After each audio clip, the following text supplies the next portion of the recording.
So আমি as a person সবসময় positive থাকতে চেষ্টা করি। আচ্ছা, প্রথমে আমি অ্যাকচুয়ালি বলতে চাই যে আমার মনে হয় অনেক বেশি নেগেটিভটাতে ফোকাস করছি।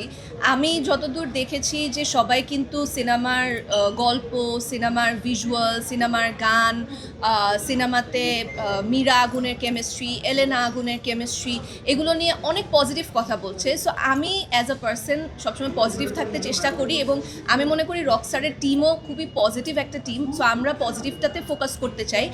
আর সত্যি কথা বলতে অবশ্যই একজন অ্যাক্টর যখন কাজ করে তার ডেডিকেশন থাকে, সে অনেক সময় দিয়ে নিজেকে প্রিপেয়ার করে কাজটা করে, শাকিব ভাইও তাই। সো কিন্তু আমি এটাও মনে করি যে ওনার যে এই ২৭ বছরের পথ চলা, নিশ্চয়ই এখানে অনেক আপস অ্যান্ড ডাউনসই ছিল, আপস অ্যান্ড ডাউনস আরও থাকবে, কিন্তু উনি নিজেকে সবসময় প্রমাণ করে গেছে। এবং রকস্টারের মাধ্যমে যেহেতু আমি সবার সাথেই একমত যে রকস্টার একদমই ডিফারেন্ট ধরনের একটা ফিল্ম।